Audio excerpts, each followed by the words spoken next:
Let's get serious. Get honest. Deep in the heart of Texas. Deep in the heart of the internet. Because that's where we're meant to be.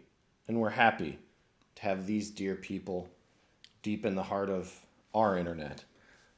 That is, it's where we live and where we call home. Yes. And thank you all for coming into our home this year. Thank you. Thank you so much. You're right, we do live here. And we're glad to let you into our place. And for over 6 months, I believe. Over 6 months. Well, 6 months they've been coming into your place. For a few months they're coming into my place. Yeah. But now we're all here. And thank you for coming. Thank you so much. This is our year-end clip show where we really go through some of the best kind of chunks, bits, ideas, some wisdom we try and give people. Yeah. Some smart stuff, some goofs, some highlights, some lowlights, some laugh lights. Yes, a few laugh lights. And honestly, with how life can be, it's like you're rowing a boat in darkness and you need these laugh lights. They guide you home. It's true. We're deep down that heart of darkness river. I haven't read the book. I assume Marlon Brando shows up at some point. Definitely. We are all in camouflage makeup, just slowly coming out of the water. And that's how I think the audience thinks of us as a podcast. I think so. We're slaughtering that cow or whatever happens in the movie. We're not doing that. No. I mean, we talked about doing a carnivore podcast, but I think the market may be saturated. The market may be saturated. I also have not eaten meat in a long time, so that would do a whole number on my digestive system, I think. Yeah, and I could just like heckle you for it. I should be like, "That's what you get, bro." Oh man, you and Jordan Peterson. Exactly. Me and my dear friend, the good doctor, will heckle you. Is he still alive? He's alive. For a while, it seemed like he was not doing so hot. Yeah, I mean, after the whole Russian pill detox thing, where like you're literally like, what doctors assign this to you ever? Are they doctors in Marx Brothers movies? Is that who you? After that, now he's just giving people advice on life again. Yeah, I mean, he's a doctor. They'll give anybody a doctorate these days. Exactly. Like the website where I became a reverend. Oh, yeah. I think we could probably get some doctorates for you. Yeah, probably. In a study that doesn't exist, from a school that doesn't exist. Exactly. Like musicology, but not the study, the Prince album.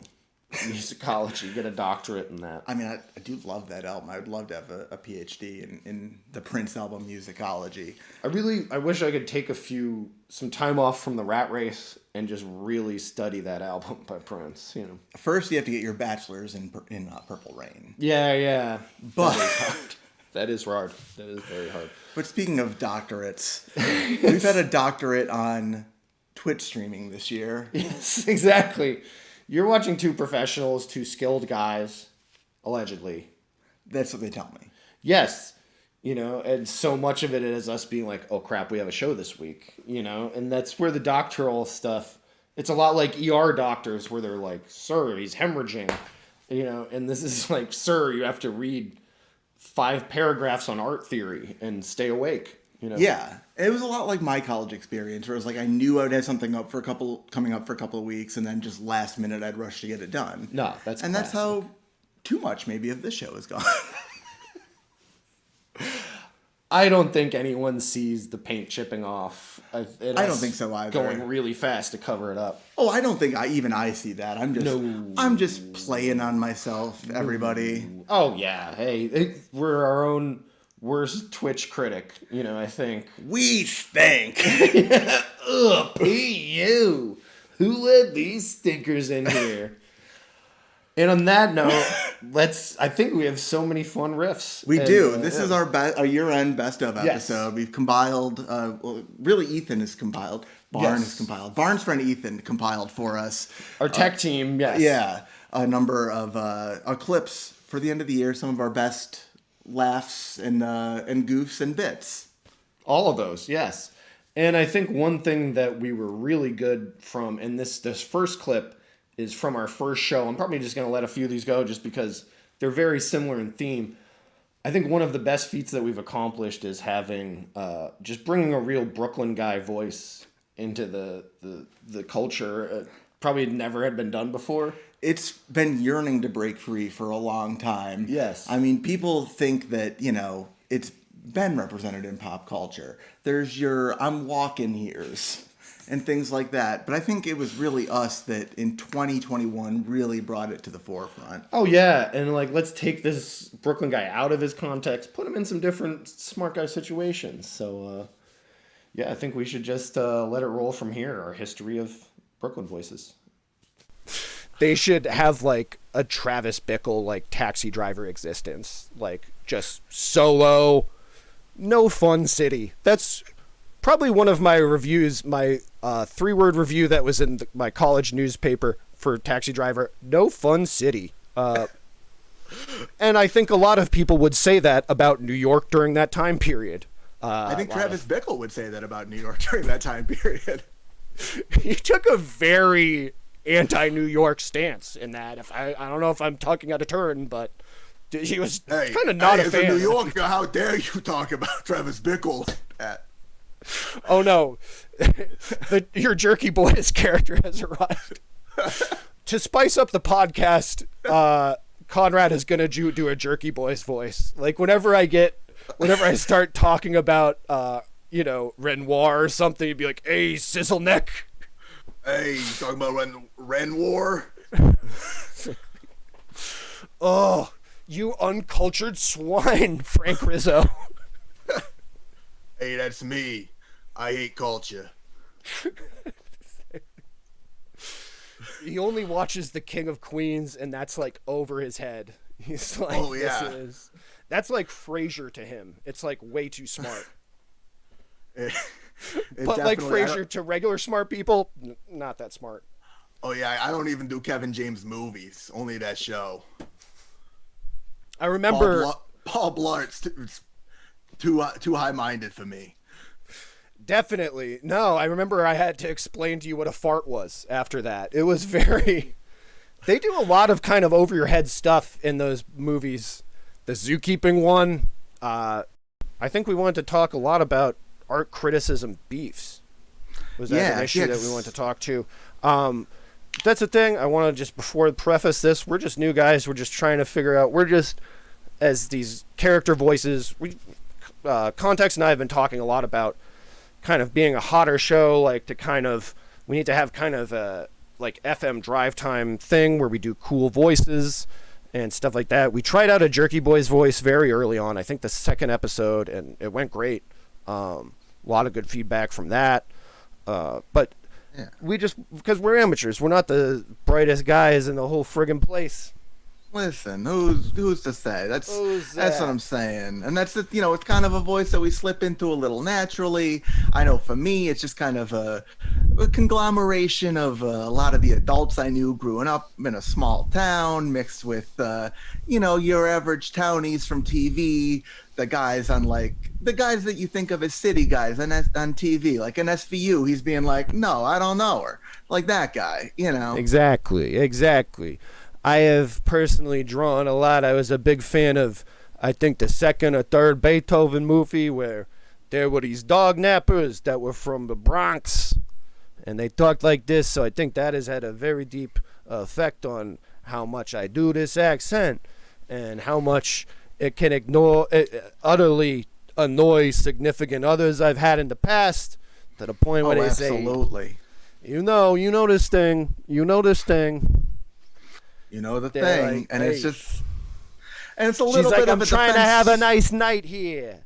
Hey. Stop talking with the voice all the time. And it's a little bit of a defense mechanism too, because it's like, if I think I'm getting a little too highfalutin, or if I might think I might not know something, and I want to, kind of buffer that zone a little bit, I slip into this guy because he's just a guy. I'm just a guy. Just a regular, he's like, sorry, I'm no expert, but he can always throw in one of those, Yeah, exactly. If you're not an expert, you don't got to answer.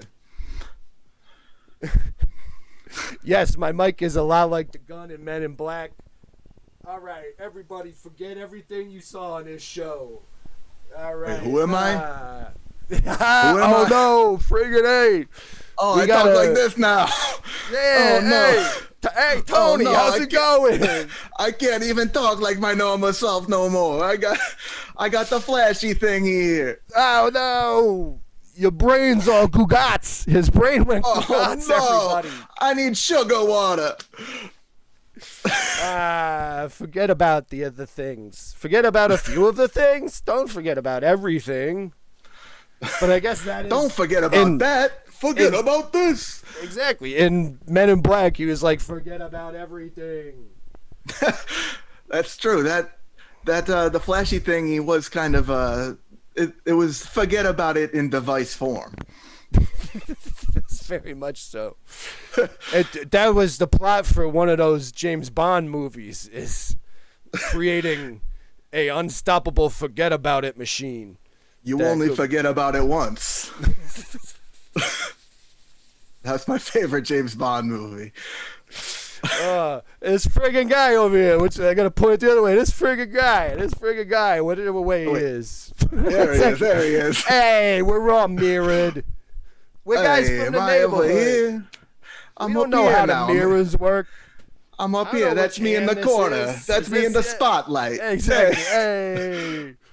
Friggin' heck of an autistic freak. Now that's odd if you ask me. That friggin' video. You got the guy with the the vase by the window and stuff. He's got you the know? angel wings. Oh man, I'm Michael Angel Stipe wings. over here.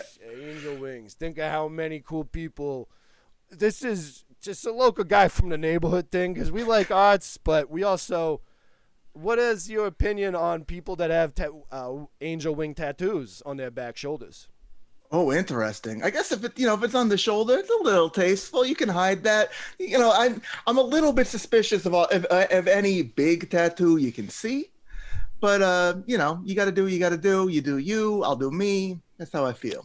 Exactly. Some people are just very Catholic. They want to show they're going upstairs or something like that. But I don't know. I think I go for more. You got to go more tough guy tattoos, like a big Ben Affleck Phoenix piece, like a phoenix just rising out of a disfigured Bradley's, like a closed Bradley's, and this massive phoenix just explodes through it. You know what I mean? Oh yeah, just like the weird shaped chains things are on your thing, and you say it's tribal. It's like, bro, what tribe are you? I don't know. My tribe is chains and barbed wire. These are my cultural. Hey, it is my culture. That's a little too true. You know what I mean? Hey. Oh man. Hey, I hate to tell you this. I'm a friggin' tough guy.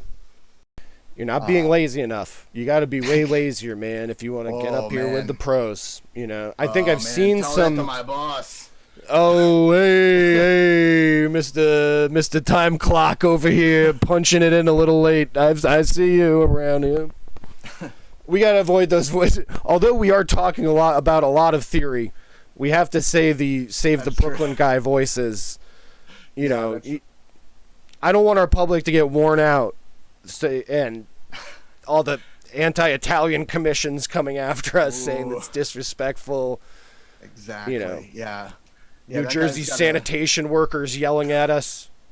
Yeah, that guy's got to stay under wraps until it's his time. Hey. Yeah, exactly. But yeah, I meant, hey. From now on, I'll say, hey, instead of a. That's hey, done. hello. Yeah. Yeah. Hey, look at those guys. Look at those Couple of jokers over Man, there. they really summed up everything, dude, in such a Hey. beautiful way. Summed it up like the Islanders, in the hockey. They really did. They scored a lot of goals, really trying to figure out what art is. They really went underneath the surface. Oh God. They did. New Year's resolution: do the Brooklyn guy voices about a quarter less or a quarter more.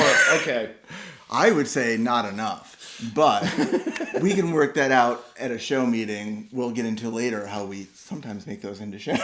Definitely. No, let them behind. We constantly let our viewers behind the process and stuff like that. And, That's true. Let us know how you feel about the Brooklyn voice. Has it been perfected in the early 90s by Danny Aiello and we're just like beating a corpse? Is it still relevant? Is it funny when it's in an art context? And is it funny when we do it? Yes, please. That's really what we're asking. Yes, we're really begging for any approval. I think that's what a lot of art is. Please let us know if you approve of us. Give us a big hug. That's all we're asking. Yes, if you ever see us in person, please, you're allowed to hug. I'd say so. That, I mean, even during COVID, please hug me. Yeah, definitely. Guys, please hug me. Yes, we're safe. He's a good hugger. Speaking of places I've given hugs. Yes, you've hugged a lot. I've hugged people. I've hugged people in my hometown. I'm not afraid to say it. And that was another thing we got into in an episode this year is our hometowns and looking into those. And you told us about the lovely land of Oswego. The land of Oswego and the less lovely land of Bertaria. Yes, exactly. So we have two really hot clips, and especially the Bertaria one. And pretty hot. About a local. Yes. The biggest. We'll pause after this. We'll give them some context. Yeah. Small town has stuff like that where it's like, you know, they have their own little quirks and their own little like mythologies about them. Like one thing we were going to talk about today with Oswego was like part of the thing that people talk about. I don't know where it came from, but I just remember knowing my whole life that Oswego had the second best sunsets in the world. I don't know if there is a citation for that. It was. Oh, wow. I remember always knowing that apparently some magazine had named it the second best sunset in the world. And I think I gave you some pictures that... we definitely do. Let's go into our multimedia section here. Yeah. Oh, wow. Look at that Oswego sunset. Multimedia verse here. Yeah, my girlfriend Lindy took that picture. Oh, that's beautiful. Good eye. Oh, yeah. Oh, look at the line on that. Oh, my. Like, just of the light refracting on. Oh, man. Oh yeah, it's beautiful. The oranges, the purples, the reds. Yeah, just layers of stuff all over there. That's nice. Yeah, and I think because what makes it work is it's right on the coast of Lake Ontario, so the sunset's right out over the lake like that. Yeah, you see that little like the crescent kind of below the clouds there. Some very ominous Scandinavian vibe kind of going on, you know. Oh, that could definitely be a black metal album cover. Yeah. Definitely. Let's work on that. How's Oswego's black metal scene? I mean, I had a lot of friends in metal bands growing up. There definitely was, and probably still continues to be a metal scene of some sort. In fact, we're going to get into a little bit later on, but you know, every town also kind of has its little stories that are told, and you know, the celebrities that come from there. And one of those that I was going to get into later is from Oswego, Joey Belladonna. The one-time singer of the band Anthrax is.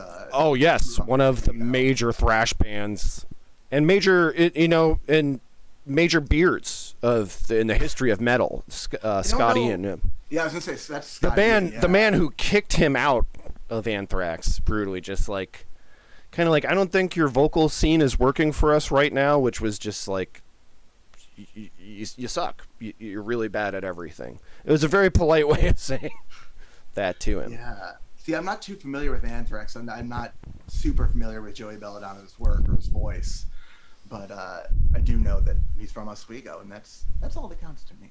You know? Oh no, that's important. All right, we actually have a comment coming in. Chris 2 from Anti-Flag lives in the same neighborhood as my area director for Chili's. Wow, man, that's a major local music kind of coup, man. To have. And it's interesting when you see kind of people that are still on their pop punk vibe, you know, pushing the big 4-0. So that's nice. And hey, you never know. Maybe they envy that Chili's director. Or maybe they don't. You know? Maybe they're living on their own life, you know, but. Yeah, and it's hard to say because, you know, I feel like someone like that and like Anthrax isn't really someone that, you know, used for long con fans. My real last.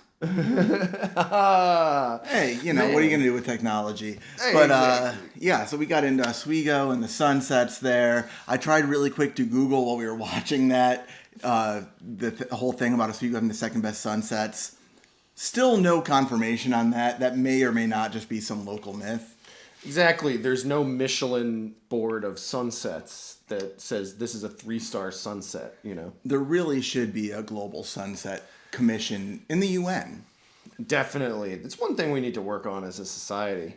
I think so. Yeah. But another thing we talked about in the hometowns episode, as we got into a little earlier, is people that were from our hometowns. Every hometown likes to talk about it. My hometown doesn't talk about this guy as much, but as we got into Owen Benjamin, the disgraced alt-right comedian, is from my hometown and shares my last name. He doesn't actually. It's not his real last name. No, he's one of the best, like, internet dumpster fire wormholes to just go down. And he's just gone from just, like, kind of like a middling, kind of adequate comic that was, like, you know, in movie, like, small parts in movies and stuff like that. The House Bunny. He was in the House Bunny. So he was out there working. And then just went so deep off the alt-right, like that he can't get booked anywhere. Literally can't, like, tell the venue because everyone will say, this guy's awful. Like, don't book this guy. Yeah, I bet he couldn't even get booked in Oswego these days. That's a dang shame. The hometown show, you know. But he's denied that the moon landing exists. He's just gone so deep where people that are even close to him are just like, that's interesting, you know? Yeah. So we got into that a little bit in the episode and his whole Ruby Ridge-esque compound bear terrier that he's starting. So yes, and there's a picture of Christina Ricci on this just because we were talking. He dated Christina Ricci. He was engaged. Engaged. All right, let's go into the clip before I get much really angrier. melt down. Yes. Small town has stuff like that where it's like, you know, they have their own little quirk for long con fans. My real last name is Benjamin, whereas Owen Benjamin is not his real last name. I think it's his middle name. I think Benjamin may be his middle name. I'm not entirely certain on that. And so it's very, you know, I haven't faced too much hardship over it. It hasn't really gotten to me, but it is frustrating and maddening in ways that one of the better known people to come from my town uses the same last name as me for insane right-wing conspiracy stuff. So that's it's not great. I'll say Nah, there's way better people to be like, oh, are you related to that guy? You know? I know, and it almost makes me wonder if he chose that fake last name because of my family. Because you know, again, not to get into it, but my grandparents worked with his parents. He definitely is aware of people with my last name. So who's to say? Maybe he's ripping me off. Maybe I deserve some of that bear terrier. So maybe some of that $400 per crazy person goes to me. Exactly. Maybe it's like one of those things where, like, if you buy a thing of scotch and they're like, now you own a yard in Scotland. You know, you own a chunk of land in Scotland. Maybe you can do that with bear terrier. I mean, I'd say, like, I'm, you know, you allegedly kind of, we have the same last name, quote unquote. How about giving me a few yards of bear terrier? That's something we could do maybe as a fundraiser sometime through all the fans of this show. Exactly. Please, we'll put in some Venmo info. Send us money to buy property in bear terrier. And I think, or 2 weeks. I don't know if you get property there. We get 2 weeks. Yeah. Okay, so we'll just, I don't know. I mean, I just want to do, I don't know, something fun, you know? Let's have a gay wedding at Bear Terrier.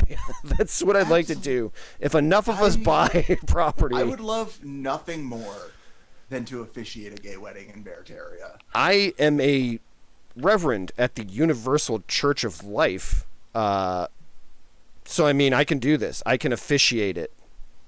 I mean, fans, this is a call out to you. Let's raise money to get 2 weeks in Bear Terrier. Let's really test how very libertarian and free this whole concept really is. You know? Exactly. We're trying to do our own thing, man. You know. They say there's going to be gun ranges and paramilitary type of stuff, and that's... So yeah, in conclusion, fuck Owen Benjamin. Yes. And we stand by that offer that if you all will pitch in some money, we will absolutely buy a short stay in Barataria, and We'll officiate a gay wedding. We'll do Yes. whatever, a lot of fun stuff, I think. I mean, I would love to do that. I mean, you know, I don't think they would kill me, but it'd be fun to find out. Yes. I mean, that's what we try and test everything with our full lives, you know? That's what this show is really about, is testing the boundaries and risking our lives. For many people have seen the show, they're like, these daredevils, here they go again. I get that a lot. I get that a lot. People come up to me on the street and they say, do you do the long con? Thank you for your bravery. I'm sick of people bowing in front of me, you know? Guys, it's embarrassing on the streets. Just a simple thank you, you know? If you Yeah. want a picture, that's fine. Sure. But no bowing, no groveling. I'm sick of your gifts. Actually, please give me gifts if you see me. But It's the holidays. yeah, exactly.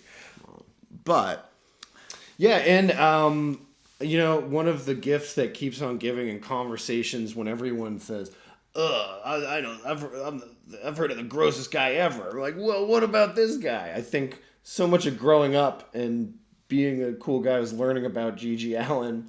It's kind of like Bukowski, where you're like, oh, this is something. Whoa, look at this dude. And then as you get older, you're like, I'm good on that. I want to live my life in a little bit of a different way, you know? yeah, it's kind of the go-to for extremism. It's a good talking point. It's a good just, you know, if you need to use something extreme as an example, G.G. Allen's always a good place to go. And Oh, yes. we ended up going there plenty this year. Definitely. Yeah, I mean, it's so easy to bring up when you're saying gross stuff. And I think, so I want to bring out the inaugural clip of us talking about G.G. Allen. And this was right after we watched a video of animals painting. Yes. And we're deciding how good their art skills were. So we'll take it from here. So here we go. Monkeys probably wouldn't think of that. They probably wouldn't worry. Yeah, monkeys worry a lot less about their legacy, I imagine. I'd be interested to talk to a monkey about that, about how they view their legacy and how they view themselves in the larger creative world. If I was concerned about my legacy, I would not throw as much crap around as chimpanzees do. You know what I mean? Because a lot of times you get a reputation at parties, you know, on the literary scene. But that's or rock whatever. and roll, man. It's really Gerald Allen, G.G. Allen, very famous chimpanzee. He wrote some of the best chimpanzees, that's for sure. Yes, exactly. You banana effer or whatever. I don't know. He's just all obscene and gross and from New Hampshire. One of the best disgusting monkeys. It was weird that he only censored his banana, his monkey, what we call them, chimpanzees. Chimpanzees, yes. He for some reason he felt a need to censor himself in those, which I just found as an interesting creative choice. His mom's reading them, you know. So I mean, yeah, she doesn't go to the shows, you know. She's not going to see Gerald Banana Allen or whatever. We have to think of a good G.G. Allen banana name. People in the chat, if you can think of a good name for a chimpanzee G.G. Allen, we could just really use it. It would help our content a lot. It really would. Definitely. And once again, we'd like to continue that offer. If you can come up with a better name for a monkey, G.G. Allen, or something like that. Yes, please go in the chat. And also you could chime in about the Brooklyn Guys voice thing. Yeah, chime in whatever issues you want. That's what we're here for. That is what we're here for. Please chime in about anything. Yeah, if you can think of a monkey, G.G. Allen. If you're proud of my chimpanzees, that was one of wordplay, which I very much still am. I was gonna get a little trophy for Riff of the Year, and I think chimpanzees was up it, and that was probably the first episode. So yeah, we peaked early, and then it was just all downhill from there. That's what we're known for, definitely. And just like going downhill fast, let's talk about baby boomers. But probably my parents that are watching. Let's just dunk on everybody. And this is just a fun riff about how many songs that baby boomers wrote about fire in the 60s. There's an absurd amount. There's so friggin' many. Yes, there are many. Yes. But you also bring up a good point in that so many boomers have written songs about fire. Like, we get it. It's cool. It's true. I mean, Jimi Hendrix, Billy Joel, as we're saying there. Yeah, there's so many. They, I guess, fire's one of those universal forces. I feel like there's probably a lot of songs about wind, water. I don't know if that might be specific to boomers or if it's just, I imagine people have been writing about fire since they discovered it. It seems like it would be pretty popular, but it just seems like the amount of songs, like maybe in the 60s, the hippies, they were so zonked out on various things that they thought they were cavemen. Could be. And, they're just dealing with these basic symbols. Could be. We'll have to do a time travel episode sometime and go back and really look into that and see what it was, what it was really like. Did they think they were cavemen? Maybe we'll have a breaking news, a new scoop. Yeah, maybe we could actually time travel. We could give this a shot. There's a lot of stuff on the internet that I think we could order away for special rings and stuff like that could make us, possibly be able to time travel. I don't want to jinx anything, but I've seen a lot of good ads in the back of Popular Science.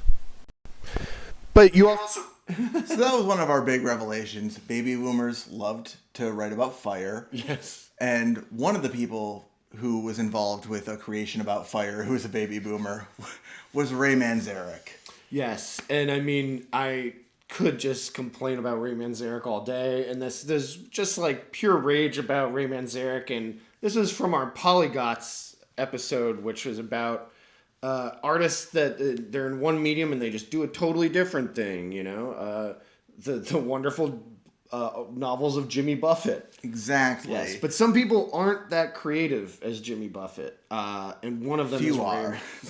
Never creative and who else could write Cheeseburger in Paradise? I don't think even a robot AI couldn't do that.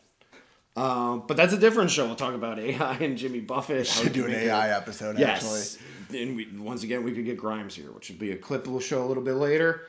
Yeah, I mean, this is just one of our passions, dunking on Ray Manzarek, and I really wanted to just bring that out during the holiday season, and I hope people enjoy it. Our holiday gift to you. We're different members of the Doors, which, I mean, most things involved with the Doors you think of as being pretty egotistical and, self-important. But one thing that I found looking into different examples of this was Ray Manzarek's 2001 novel. Ray Manzarek, the keyboardist for the Doors, his 2001 novel, The Poet in Exile, which I'll read. I'll just read the Amazon synopsis. Oh my God, just purely enraging. When you found this, it just enraged me beyond belief. It's pretty amazing. It's Amazon synopsis is the lead singer of America's most notorious rock and roll band really buried in Paris? Years after the poet's apparent death, his longtime musical collaborator and friend, Roy, receives the first of several mysterious postcards bearing cryptic verse, signed only, J. Trusting his instinct that this is not a hoax, Roy traces the cards to their apparent source, a remote island in the Indian Ocean. There, to his amazement, he's reunited with the man once known as the Snake Man. And I know that's too much. And here's the remarkable story of his faked death and the rebirth it made possible. A happily married man, the father of 2 children, he's discovered the secret to life and is finally free of the demons that had driven him headlong through the American night. Now, an enticing question arises. Would destiny smile upon the relaunch of one of the most influential rock and roll bands in history? Oh, wow. I don't think I had gotten to that point, that potentially ends with them restarting the Doors. That's amazing. I mean, I dropped out to become a family man. I faked my own death to become a family man. It's just absurd. Like, to milk a guy's legacy in every possible, by bringing in, fake singers to do his job, actual singers to do his job, to sue other people to say in the band, be like, no, you're not ripping off the doors in the right way, you know. And now he had to take it. This is what I'm talking about. This is a Sean Penn level writing, where it's like he had to do it. He had to milk the and of course, in the person at the publishing house was like, oh yeah, I know so many idiots that'll buy this, you know. Oh yeah, it's a book by the guy from The Doors. I mean, it was going to sell a few copies no matter what. What if, man? What if? Yeah, but and it's like, yeah. Oh, what were you going to say? Sorry. No, you go first. Yeah. Oh, okay. Well, I was just going to say, like, my first thought, honestly, on reading that synopsis was there's like something deeply sad about a lot of it, because it's like, you know, there is obviously. Yeah, there's like obviously the element of which he's exploiting his dead friend's death, which one could argue he did for several decades after the fact, after Jim Morrison's death, basically up through now. But also it's like the idea of writing a whole novel about potentially your friend who died not being dead and meeting them and getting to reform your band, is there's just a deep sadness to that it makes me feel for him. But I feel like you're probably right in that if I actually were to read the book, it is probably very indulgent and more just like, man, wasn't Jim cool, man, you know? I think a lot of people are sad that they couldn't come up with more ideas, and I think Ray Manzarek is a textbook example of that. And no, it is. It's so hard because I'm sure there's such an emotional connection, but it just seems like so much more of a money grubbing. Like, we have to remaster our stuff every 5 years, and it's just like this book, this like where I probably look great. My character Roy looks really good. You know what I mean? And so many minutes of dunking on Ray. I mean, it's pretty easy to do. And we were very polite about it. We were like, no, you first. You say something mean about Ray Manzarek. Yeah, as I was joking, it was just a couple of guys being polite over a bunch of text there. So it was like we were in a library. You know, oh, are you finished with that? Oh, sure. It really was. Yeah, and like that's kind of how the show started off. And then we got into more like the theme sort of episodes. Yes. That I think we're getting into more with these next clips, where we started to try to figure out, you know, kind of more what the show is, which this next one is from our few episodes about what is the long con. Yes, an intense two-parter of just figuring out what this show even is, and also looking into the term of the long con. We really looked in like what are actual cons, what are hustles. So this was easily one of the funnest episodes to research, learn a lot of 40s terms, call each other flim-flam men. Yeah, it was a good time, and it really helped us look into what the show is and, you know, figure out if it was a con. Try to figure out why it was called the long con and if it was a con. And it was just a grand old time. It was wonderful. This is a show called The Long Con. And maybe we need to go into and discover what a long con is, what this show is, what a confidence scheme is, a confidence trick is. And so many shows would say, first show, that's when we tell the audience what the show is. No. That's not our thing. That's amateur hour. We go for a few months just putting out quality, thoughtful content. And then we decide, that's when we drop, this is what this thing you have been watching is. You know, that's when we lay it on them. Instead of an introductory episode, you know, oh, this is, hey, it's this guy, and he's kind of weird, and he, you know, plays music and stuff. No, let's just bombard them with quality entertainment. And then a few episodes into it, let's explain what this show is, you know? Yeah, it's, you know, potentially part of the con in and of itself if the show is a con, you know, bait them a little bit and then reel them in, you know? Exactly. You know, kind of, you know, that's what we like, to disorientate an audience. I think that's a lot of what we do. And that's so much, he doesn't know where up is. I'm in this box. It's a thankfully, looks like, there, the furniture in the box. So he's doing all right in his box, but Yeah, they leave me breathing holes. I get food and water. It's good. please give us money to help Box Boy. He's locked in a little box with a Dead and Roses, Skull and Roses Dead poster or a tap, Exactly. straight up tap, and he needs money. This is a connection that I have with Conradistan, and exactly, look at how helpless he is. See, that was a con. He's actually doing all right in JP. Bunch of suckers. These fools. these grade A corn huskers, These corn huskers that just fell off the truck from, Hicksville. And they started watching this show. If you didn't know, it's Schrodinger's fake painting. If you don't know that it's a fake painting and you're getting the same value aesthetically out of it, isn't it just as good as the regular painting? It's true. I feel like most cons, while they're in progress, kind of exist in a Schrodinger paradox there, because it's kind of like they are both the real thing and the not real thing at the same time, depending on what angle you're looking at it from. Yes, and Schrodinger's cat was very much like that. As I mentioned in the last episode, a guy that would try and sell laptops to college kids, and it was a sealed box. The laptop exists as long as you don't open the box. And Cat in the bag. Exactly. Cat in the bag, pig in the poke. Schrodinger's cat in a bag. There we go. Schrodinger's cat in a bag. We're coming up with quantum scams. Probably the only show on Twitch that is scamming on a quantum level. Yes, one that I was really into, and I think that we discussed, it's we need to become interactive performance artists.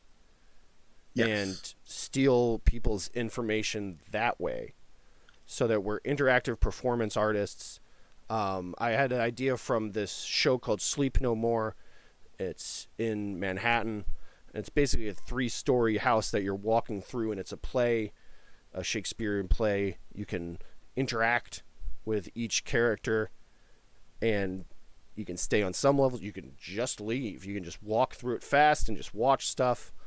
And I think that we should do this, but do it as like, I'm like, what yonder light breaks out of that window. Oh, you. What was the name of the hospital you were born in? And then you're playing, I don't know, like a knight or something, and you say, I need to rescue the maiden, but I need to know everyone's favorite pet when they were a child. So we just, and we have some, yeah. Have we met before? Maybe I knew your mother. What was her maiden name? That sort of thing. Subtle, very subtle. That's exactly. That's the type of smoothness. Maybe give her like 2 sentences before that. Just kind of like, oh, your hair is like golden flax seed. I don't know. Yeah. I don't do a lot of iambic pentameter. Obviously, the concept. Those goofballs. What a bunch of jokesters. Always coming up with really great scams and also insulting the audience. That must have been why we love that episode so much. I think that was a key point of our show and probably why it's been so successful. No doubt. It's a secret to success. We really don't like to let a lot of people in on it. Very exclusive. Yes. But in the opposite vein, a thing that we did that was not very exclusive was let you guys in on how our show meetings operate. Yeah. How would you describe our show meetings? Chill. Yes. Fun, cool, entertaining. As we showed in the episode, That's what we're getting into now, I believe. Yes, Correct. definitely. About we had an episode where we kind of did our show meeting as an episode, and need I say, hilarity ensued. Yes, definitely. And it had a long con first of us being in the same room. That's true. This was the first episode when COVID had started to loosen up a little bit. It didn't really. It never really loosened its grasp, but it felt like it was. And we're in the same room now. And this was the first time we were, and we noted it. But now we're here in the same room. I think we may try to do this more going forward. It's a little bit more convenient this way. Probably should. I feel not frightened to be in the same room as you. Exactly. I guess that is a thing is, when we started this show, there was a little bit more trepidation with everybody about being in the same room as other people. And there's probably should be about the same amount now, but there's not. So, yeah, I mean, I just feel that way about most people in general, Fair. Where do I let them into my home? It's fair. Well, thank you. Can they handle it? Thank you for letting me into your home today. Of course. I mean, this is the first time you've said that, but of course, thank you. I'm glad you appreciate it. So as you see, this is kind of how our meetings go usually. Just like subtle, like anger. We spend a lot of time angrily welcoming each other. But mostly what we do is come up with ideas for the show. Yeah. And so that's what we're trying to do now. A thing that did come up in our discussion that I just need to say out loud on our show is the long Kanye. It's like almost to not even do an Art Heel one and just talk about Kanye. Probably 5 to 7 entire episodes. Yeah, we just do a series on Kanye about about cons involving him or about him being an art heel. See if we can interview him. I'm sure he would come on this show.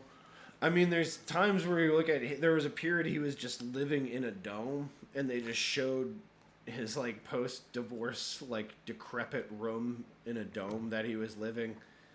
And I mean, even if you're in the Foo Fighters or something, you get a deli tray or something, you get a little aromatherapy garden or something like that. Just dank bed so why are you wearing the masks? There's a lot of questions that we could just do an entire hour about this amazing artist. Yeah, I mean that could be Art Heels could be a series. We could do a whole episode, a Kanye episode, a Grimes episode, a Mike Love episode. That's an idea. We have to branch out. Little did we know we would end up doing an episode before the year was out on Art Heels. Oh. I think we should probably just skip to that one. Yeah, we might as well. I mean, this audience got to see the beginning of it, so that's why you always have to tune in for the long con, because you never know what ideas could become reality. You never know what little breadcrumbs or trails are going to be planted along the way. Oh, definitely. And the Art Heels one was one of the funnest too, just because it was so great to put together just some of the worst people. It was a great opportunity to shit on people that were heels and also to theorize. The most fun part, I think, for us was theorizing ways that we could become heels. And I hope that translated. Some of these clips deal with that, and that was very fun to think about. Oh, definitely. Without further ado. And that's why I'm the opposite of that. I only write just beautiful, heroic poetry about homeless people that I meet. The more heroic, the better. Yes. Maybe we're both heroes. Maybe I'm a hero for seeing this in someone else. Exactly. But also them, but mainly me. And for sure. I like to write epic poems about people that I think are lower than me. I look at them and I say, you are lower than me. And I stare them in the eye, and then I make them watch me write a poem about them. You simple, honest person. And you're so lower than me. And that's how I know that I'm not punching down. Exactly, definitely. I think we mainly we follow around Emerson students that are taking soulful shots of homeless people, and we double whammy them. We say, all right, now I'm writing a poem about you. Exactly. We try to make it a multimedia thing. They refuse to give me credit for it. That's incredible. I would like that degree. I could have that degree by now if they'd given Yeah. me credits for all this assistance Oh, I've given them. definitely. No, you should take some of that at least pass fail. You should get at least 2 pass fails for all the poetry. I know, that's a whole other issue though. But We'll save that. it's one of the stranger heel turns in modern times. It's still kind of unresolved in a way because it's still, with them being separated, I feel like it kind of could go. I mean, I don't think it's going to be like a face turn. I don't think she's going to be like well respected again. No. But I think, it could turn out. She could make changes that would make her not as bad as she's been perceived to be the last few years. Grimes, we can help you. Grimes, we can help you with these come changes. on the long con. Bring X345. Exactly. Your kid. Bring the X-Wing fighter. We have X-Wing landing. I have a large backyard. Yes. You could fit an X-Wing in. Bring Elon Musk too, but only if he's going to give us money. Exactly. If he's not going to give us money, don't bring him. Is he just going to be mean to us and troll us live, As long as he gives us a bunch of money, he can do that. What would you say your fee would be for dunking? Billion. Billion? I mean, For a he good can dunk? easily afford that. Oh, definitely. He easily can. What do you think, do you think, what level of bullying would you allow Elon Musk to do for a Billy? As long as I don't cry. Okay. That's the safe word when you start crying. Yep. Fair enough. Usually my safe word.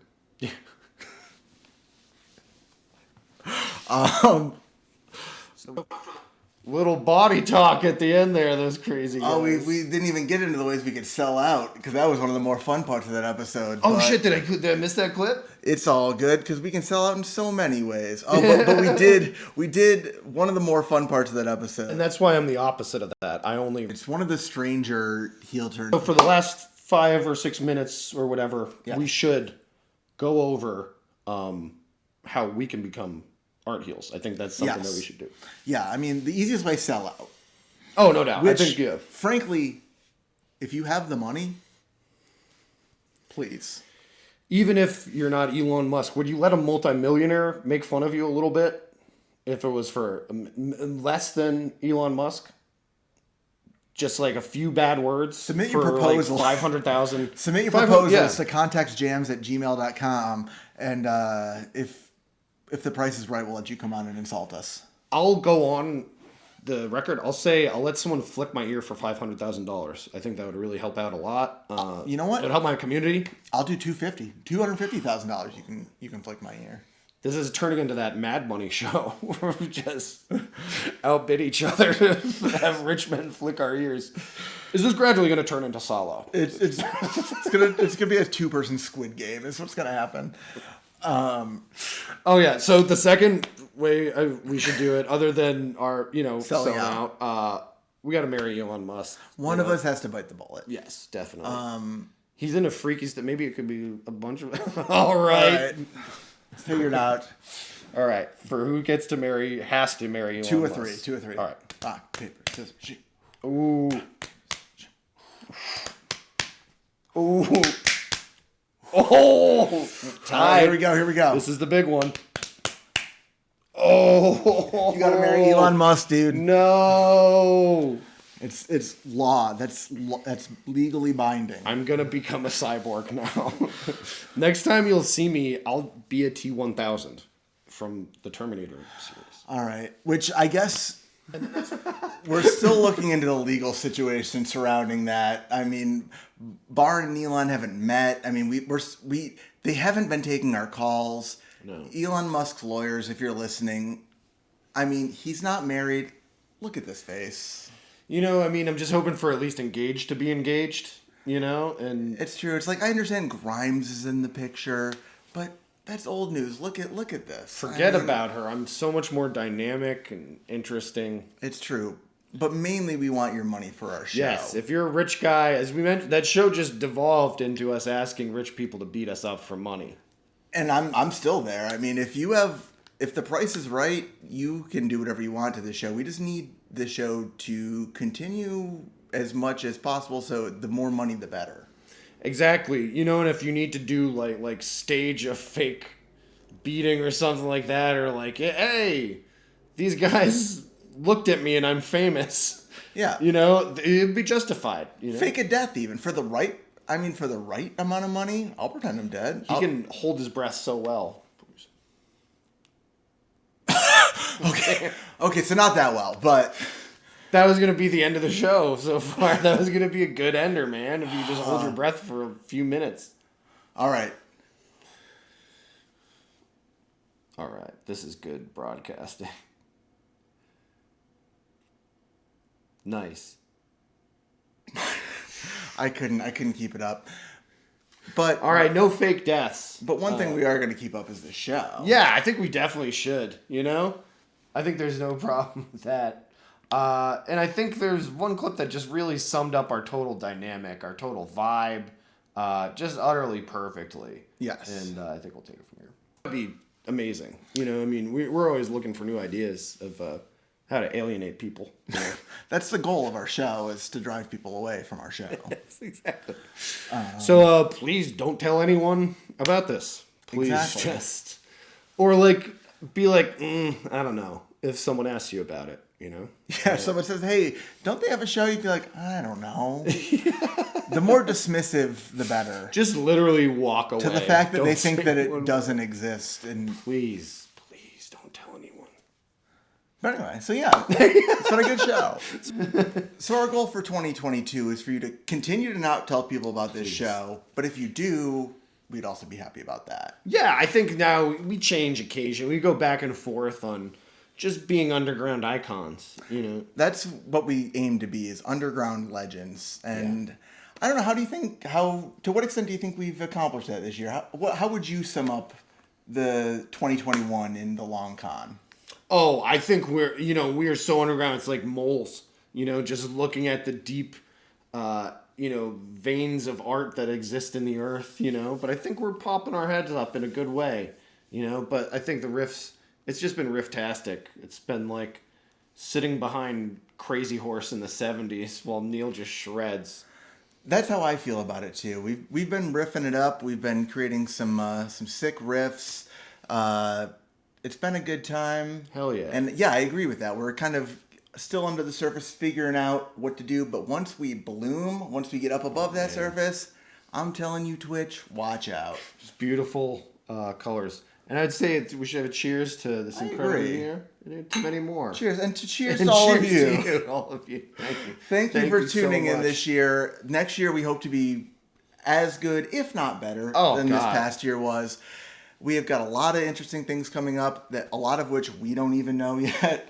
We'll find them. We feel that they're underneath the surface of stuff but there's a lot we're going to do. There's a lot we're going to do. There's things we can do. One promise I'll make to you in 2022, as I was talking to Barn about, I'm going to make a jingle. We've talked about it a few times on the show.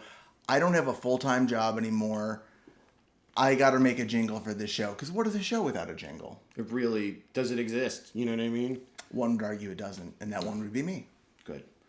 Well, I think we're going to exist even harder this next year. I really hope so. I'm rooting for existence. I'm rooting for our existence. I'm rooting for the world's continued existence. All of these things. I would say our continued existence as a show. Yeah. More certain than the world's continued existence. Oh, definitely. We got some good odds compared to the world. Yes. But we hope that the world around you is spectacular. We thank you so much for tuning in and enjoying it. And see more of you soon. See more of you. Cheers. Cheers.